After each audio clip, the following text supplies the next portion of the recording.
भला हुआ मेरी माला टूट गई, मैं राम भजन से छूटी। भला हुआ मेरी माला टूट गई, मैं राम भजन से छूटी। मेरे सिर से टली बला, भला हुआ मेरी माला टूट गई, मैं राम भजन से छूटी। मैं राम भजन से छूटी। नमस्कार मेरे प्यारे भाइयों, मेरे परमात्मा के प्यारे जीव हंसों। मालिक से यही अरदास करूंगा हमेशा कि आप सब मेरे भाइयों का विवेक इतना बढ़े, इतना बढ़े, इतना बढ़े कि ऐसी कोई चीज ना रहे जो मेरे प्यारे भाइयों को समझ ना आए, या ऐसा कोई संदेह या संशय मन में ना रह जाए जिसके चलते वो भ्रमित हो जाएं। मैं कभी नहीं चाहूंगा कि आप में से कोई एक भी ऐसा जीवहंस कभी भी भ्रमित हो, या ऐसी कोई भी चीज रहे जो आपको समझ में ना आए। लेकिन उसके लिए मेरे भाइयों, आपको भी मेरा साथ देना पड़ेगा। जो चीज मैं समझाना चाहता हूं आपको भी पूरे मन से समझना पड़ेगा, पूरा विवेक लगा के उसको समझना पड़ेगा।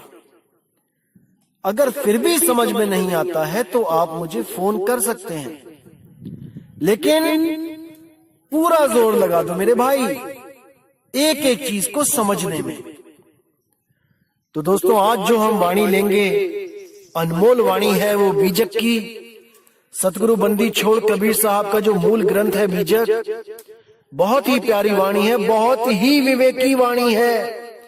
अगर आपने इस वाणी को सही से समझ लिया तो 99% आप भ्रमों से बाहर हो जाओगे, बाहर निकल आओगे। तो क्या कहती है वाणी, आइए जानते हैं। आपन पाओ आप ही बिसरेओ, मतलब कि अपने स्वरूप को खुद ही भूल गया। ये बीजक की वाणी है।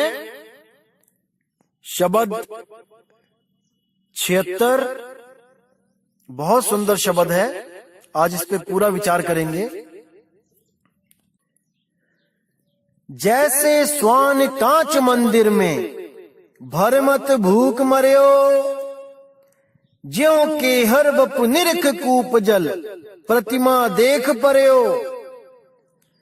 यानी कि जैसे कांच के मंदिर में अगर कोई स्वान यानी कुत्ता घुस जाए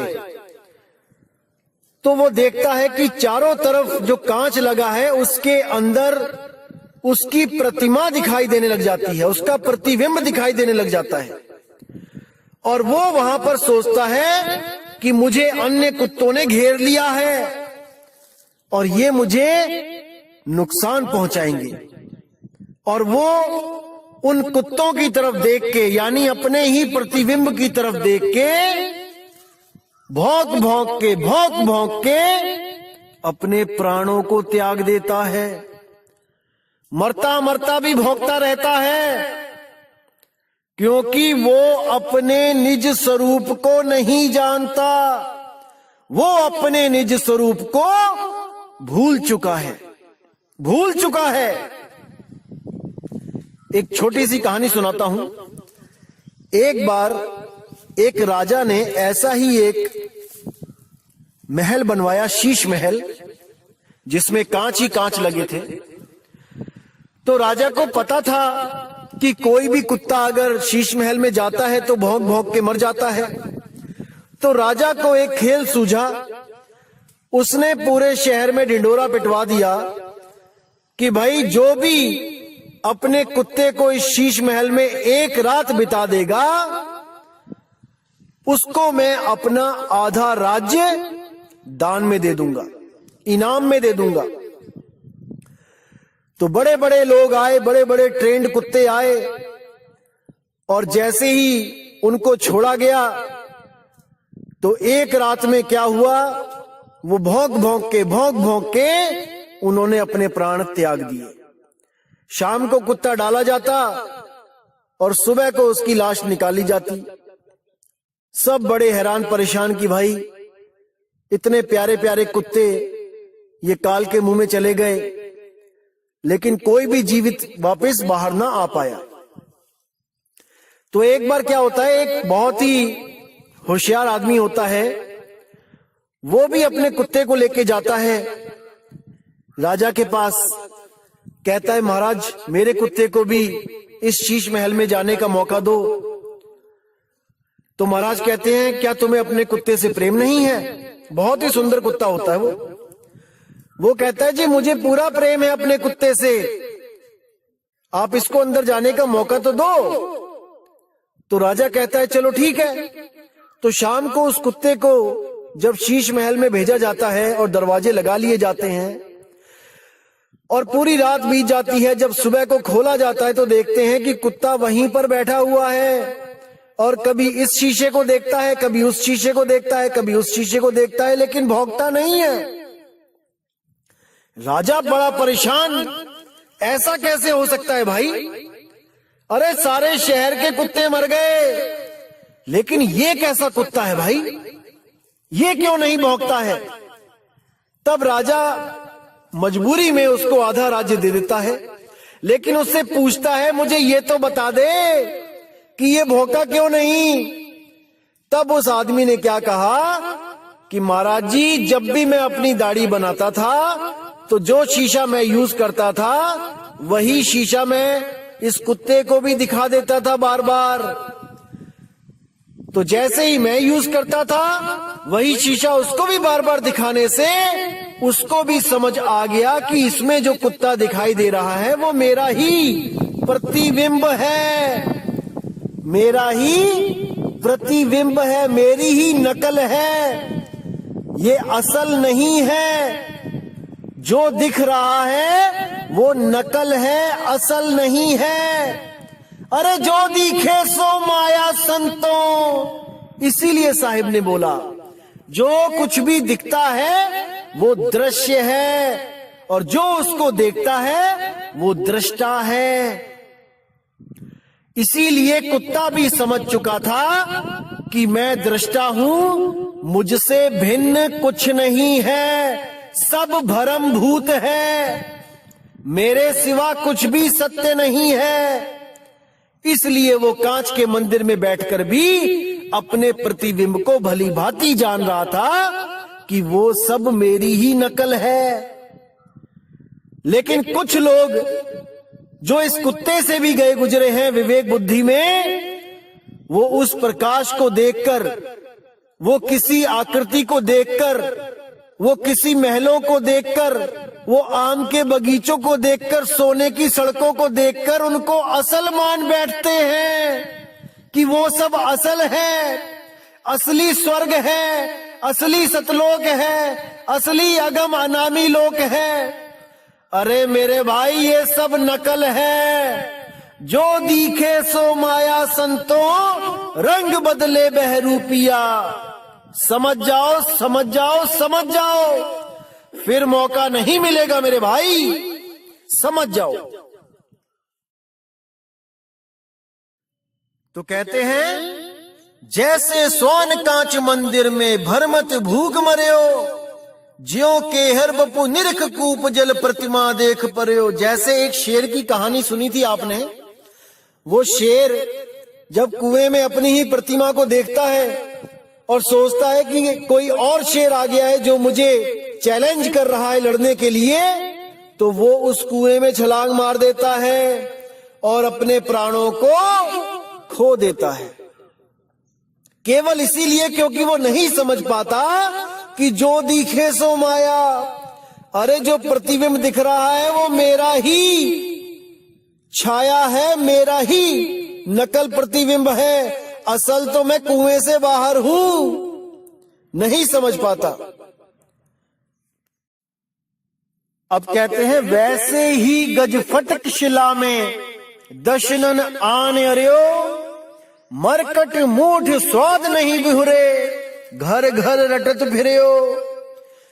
जैसे जंगल में एक शिला होती है तो हाथी अपने स्वरूप को ना पहचानने के कारण उस शिला को हाथी समझ जाता है और सोचता है कि कोई और हाथी मुझे चैलेंज कर रहा है झगड़ा करने के लिए, और उस शिला पर वो धक्का दे दे के अपने सिर से लड़ लड़ के उस शिला से अपने प्राण त्याग देता है, वहां पे अड़ जाता है। दशनन आने अड़ियो, मरकट मूठ स्वाद नहीं बूहरे, घर घर रटत फिरियो।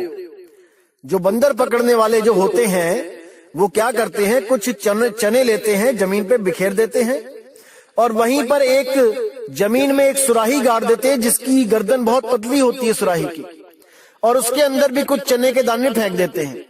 तो बंदर जब ऊपर के चने सब खा लेता है जमीन के और देखता है कि सुराही में क्या है, जब उसको दिखता है कि चने हैं तो वो अपना हाथ डालता है। जब हाथ डालता है तो सीधा डल जाता है, लेकिन जब वो मुट्ठी भर लेता है चने की तब उसका हाथ बाहर नहीं आता, क्योंकि वो मुट्ठी दबोच लेता है, टाइट कर लेता है। चने दबोचता है, मुट्ठी टाइट हो जाती है, वो लॉक लग जाता है, फंस जाता है।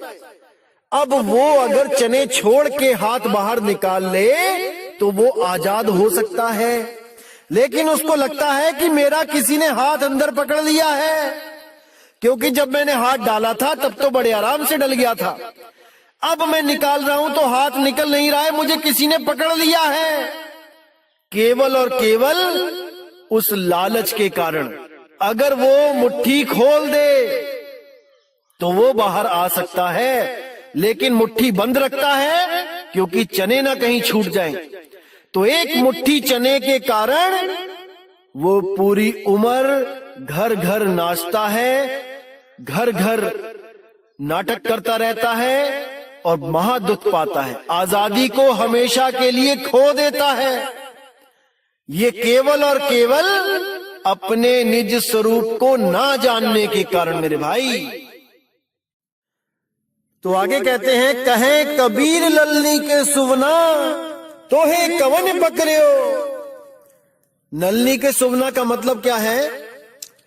आपने देखा होगा कि तोता पकड़ने वाला जो शिकारी होता है वो क्या करता है, तोते को पकड़ने के लिए एक खोखली पाइप लेके आता है, जो अंदर से खोखली होती है, उसको एक धागे में बांध देता है। जैसे कपड़ा सुखाने के लिए जो एक तार बंधी होती है, मान के चलो कि उसी में एक पाइप जो खोखली है वो चढ़ा देता है ऊपर, अंदर धागा है, ऊपर पाइप है, और नीचे रख देता है बहुत बड़ा टब पानी से भर के, और उसी पाइप पे बांध देता है मिर्ची। अब तोता जब दूर से देखता है कि मिर्ची बंधी है तो उसको नहीं पता होता है कि ये पाइप है कि ये एक डाल है या एक तार है जिस पे मैं जाके बैठूं। उसको यही लगता है कि एक बैठने के लिए जगह बनी हुई है जिस पे मैंने जाके बैठ जाना है। तो जैसे ही वो वहां पे जाता है, जैसे ही वो पाइप पे बैठता है, वो पाइप क्या होती है, वो घूम जाती है। अब तोता जहां सीधा बैठता है वो उल्टा हो जाता है, और जैसे ही उल्टा होता है एकदम उसकी नजर नीचे पड़े पानी पे पड़ती है और वो डर जाता है।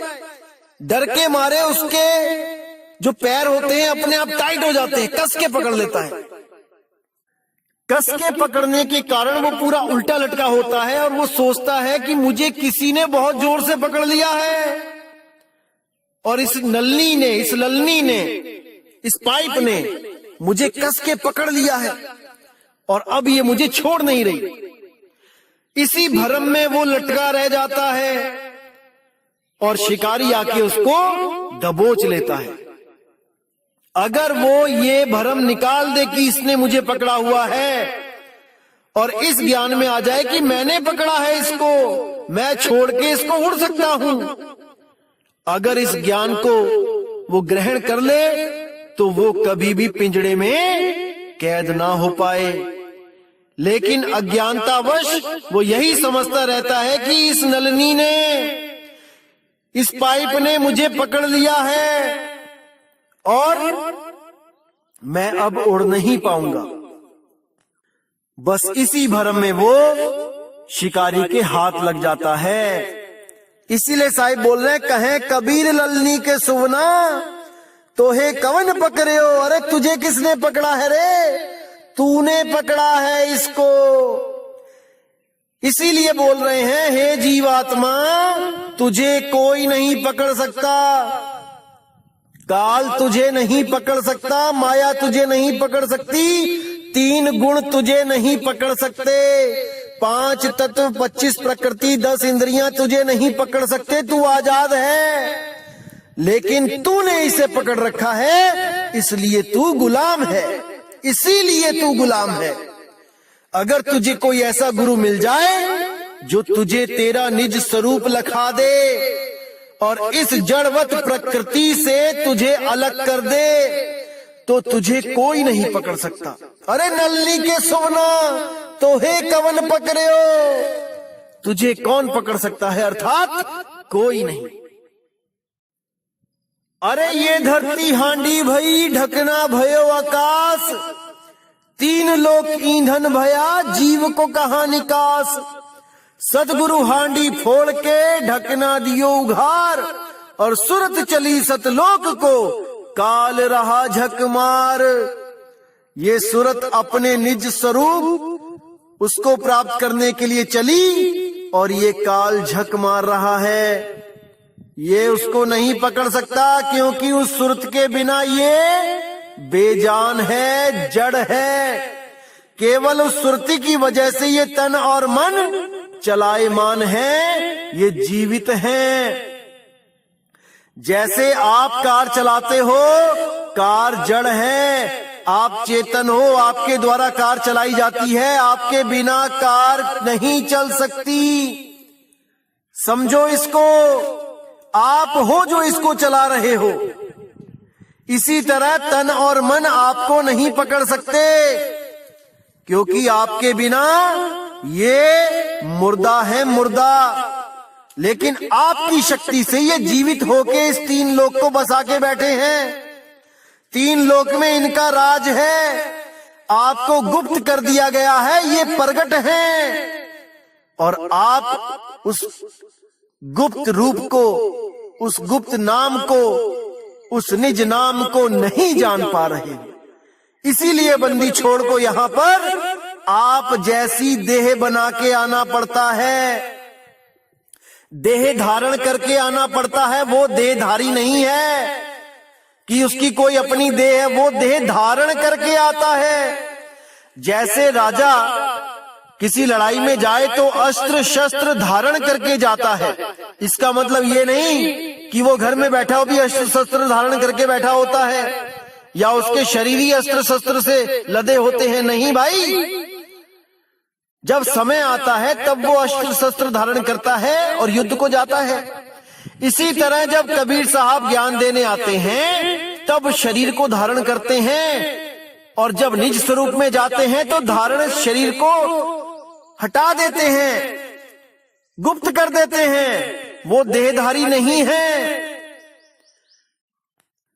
हमारी तरह, लेकिन हमारे लिए वो देह धारण करके आते हैं। असल में वो विदेही है, विदेही। समझ जाओ इस बात को मेरे भाई, समझ जाओ। तो दोस्तों, उम्मीद करूंगा कि आज के सत्संग से आपको निज स्वरूप के बारे में काफी हद तक समझ आ गया होगा। और कुछ लोग आपको भ्रमित करने की कोशिश कर रहे हैं कि देखो, जैसे कांच के मंदिर में कुत्ता भौंक भौंक के मर जाता है अपने निज स्वरूप को देखता हुआ, ऐसे ही आप भी मर जाओगे, भ्रमित हो जाओगे। दोस्तों, वो निज स्वरूप दिखता नहीं है, जो दिख रहा है वो निज स्वरूप नहीं है, वो प्रतिबिंब है। उन लोगों को इतना भी नहीं समझ में आ रहा है कि शीशे में निज स्वरूप नहीं दिखाई देता है, प्रतिबिंब दिखता है। निज स्वरूप वो होता है जो शीशे में देख रहा होता है, वो शीशे से बाहर होता है। और जिसको निज स्वरूप का ज्ञान होता है वो किसी भी चीज को देख के भ्रमित नहीं होता है। भाई अभी आप और ज्ञान अर्जित करो, तब इस ज्ञान के मैदान में आना मेरे भाई।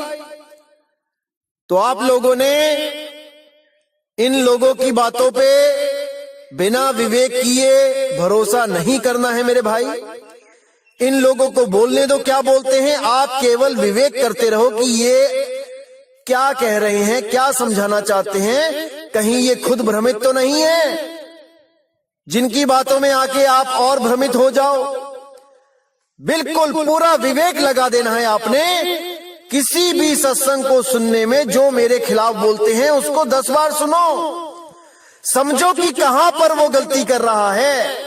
अगर आपने उसकी गलती को पकड़ लिया तो मैं समझ लूंगा कि आप में विवेक शक्ति जाग चुकी है मेरे भाई, जाग चुकी है। अब आप इस लायक हो चुके हो कि आप उस अनमोल ज्ञान को ग्रहण कर सको। तो दोस्तों आज का सत्संग इसी के साथ मैं समाप्त करता हूं। और आने वाली 1 तारीख को इस 12वें पंथ के काल दूतों का जो जाल है वो बिल्कुल काट दिया जाएगा। ऐसा कोई भ्रम नहीं बचेगा जो ये किसी को भ्रमित कर सकें। उस भ्रम का नाम लेके हर चीज बिल्कुल क्लियर कर दी जाएगी। और इनके पंथ का जो अज्ञान है वो 1 अप्रैल फूल वाले दिन खत्म कर दिया जाएगा, ताकि ये आने वाले किसी भी भगत को फूल ना बना सके, मूर्ख ना बना सके। ये 1 अप्रैल फूल आखिरी मूर्ख दिवस होगा भक्त समाज के लिए जो सच में परमात्मा को खोज रहे हैं। इस 1 अप्रैल फूल के बाद कोई भी अधूरा गुरु किसी भी भगत का 1 अप्रैल फूल नहीं बना पाएगा भाई, नहीं बना पाएगा। लेकिन आपने पूरा विवेक लगा देना है दोस्तों सत्संग को समझने के लिए। दास पूरी मदद करेगा आपकी कि आप इस सब भ्रम से बाहर आ सको। तो दोस्तों मुझे विदा दीजिए। जय गुरु बंदी छोड़ वैराग साहेब, जय गुरु बंदी छोड़ साधु शरण साहेब, जय गुरु बंदी छोड़ मदन साहेब, जय जय सतगुरु बंदी छोड़ सतगुरु कबीर साहेब की सदा ही जय हो, सदा ही जय हो मेरे मालिक की साहिब बंदगी सतनाम।